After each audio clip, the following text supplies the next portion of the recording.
Hello, everyone, and thanks for joining us. I'm Asiye Namdar in Washington, D.C. Smiles and handshakes at a rare one-on-one meeting between former Cold War foes. The bilateral talks between Cuban and U.S. presidents on the sidelines of the UN General Assembly, described as friendly, even with a joke or two.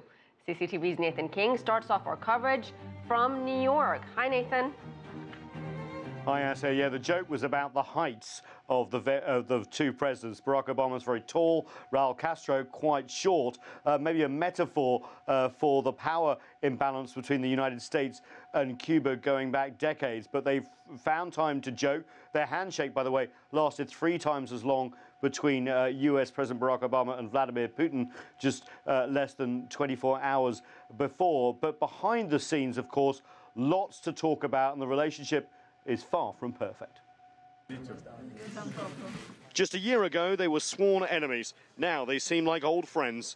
US President Barack Obama and Cuban President Raul Castro met at the UN General Assembly with smiles and a handshake, the first sit-down between leaders of the US and Cuba on American soil in more than 50 years. But behind closed doors, there's still much to be done to normalize relations. Cuba's Foreign Minister, Bruno Rodriguez Parilla, briefed the world's media on the historic meeting and said the US trade embargo must be lifted. The Cuban president reiterated that for Cuba and the United States to be able to have normal relations, the blockade or embargo that has caused damages and hardships to the Cuban people and affects the interests of American citizens should be lifted. And the territory occupied by the U.S. naval base in Guantanamo should be returned to Cuba.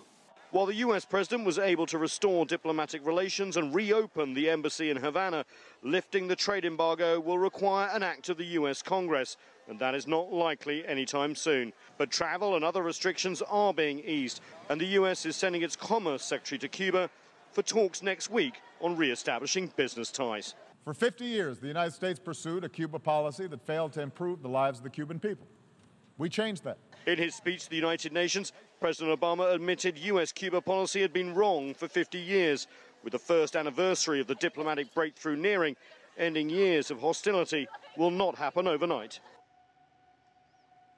But having said that, the fact that the US and Cuba are talking to each other is being held up here as an example of diplomacy actually working here at the UN. We could do with a lot more of that.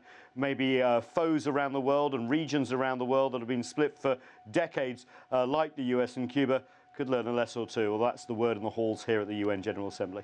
Well, Nathan, as you mentioned, so much progress has been made between the two sides, but also remaining issues, as you said in your piece, the U.S. trade embargo, Guantanamo Bay. As of this bilateral meeting, was anything of substance actually accomplished on these thorny issues? You know, this is not a transformational relationship. This is a transactional relationship. And what do I mean by that? They're taking it one step at a time. They know that the big news headline of reopening embassies, re-establishing diplomatic ties, while important, is the first step. So they are taking it very, very, very slowly. They understand that the trust has to be rebuilt over years, perhaps decades. But it's an example of how you can talk to your enemies. And, you know, US President Barack Obama is going to be out of office in a couple of years. Raul Castro probably too, because he said he was going to step down. Both these men have legacy issues to think about and what they're going to leave behind. And this will be one for the history books. All right, CCTV's Nathan King live for us at the United Nations.